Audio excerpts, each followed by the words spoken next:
Pedaqoji Universitetinin Quba filialında görkəmli tarixçi alim Professor Şahin Fazilin 85 illik yubileyinə həsr olunan İlkin Qaynaqlar Tarixin Güzgüsüdür mövzusunda Respublika Elmi Konfransı keçirilib. Konfransın rəsmi açılışında şəhid ailələrin üzvləri, filialın rəhbərliyi, professor, müəllim və tələbə heyəti, habelə görkəmli alimlər iştirak ediblər. Şahin Fazil həm tarix elmimiz üçün xüsusilə orta əsrlər tarixinin ən maraqlı dövrləri, eləcə də Azərbaycanda o zamanki dövlətlər və onların digər qonşu dövlətlərlə, xüsusilə Osmanlı dövləti ilə münasibətlərinə aid qiymətli əsərlər qoyub getmişdir. Eyni zamanda böyük bir şair kimi ədəbiyyatımıza xidmət göstərmişdir.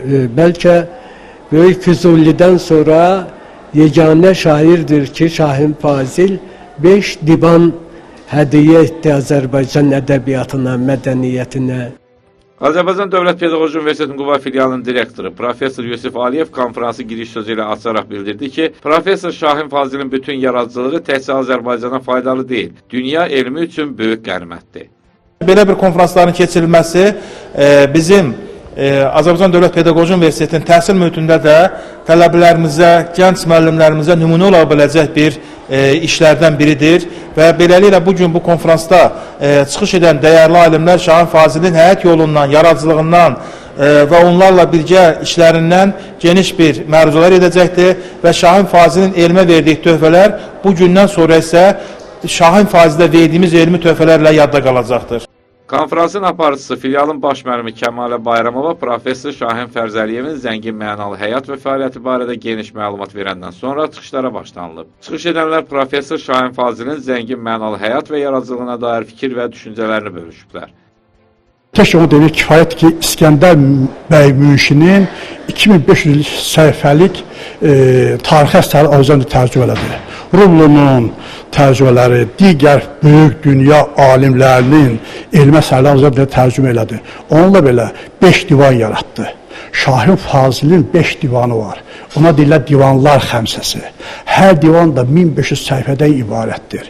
Divan yazmaq çox çətindir. Çünki divanın xüsusiyyətləri var, daxili qayda qanunu var. Ondan sonra Şahin müəllim nəğməkar şairdir. Onun sözləri çoxlu mahnılar bəslənir. Təkcə xalq mahnısı səviyyəsinə çıxmış Bağırba mahnısının adı çəkmək kifayətdir ki, Şahin müəllim ürəyi könlü nə qədər mahnı ilə, nəğmə ilə doludur. Azərbaycan Dövlət Pedaqoji Universitetinin Quba filialının tələbələri Günəş İskəndarov və Aysun Əliyeva şeirlər söyləyiblər. Şahin Fazilin qızı Ülviyə Şahin qızı konferansın təşkilinə görə zəhməti keçən bütün şəxslərə səmimi minnətdarlığını bildirdi. Tədbirin təşkilatçılarına, ümumiyyətlə atamın ətrafında bu illər boyu olan insanlara çox böyük təşəkkür hisslərimi bildirmək istəyirəm. Minnətdarlıq. Mən bu tədbiri atamın yubileyi tədbiri kimi adlandırmaq istəməzdim, çünki artıq yoxdur. Anım, atamı əgər bu qədər insan yadına salırsa, xatirələrində canlandırırsa, deməli doğrudan da bu insan qeyri-adi insan olub. Rəsmi hissədə çıxış edənlərə fəxri fərman, iştirakçı qonaqlara isə təşəkkürnamələr təqdim olundu. Sahib Məmmədli Çingiz Qədimli üçün Şuşalı Qafqaz TV üçün.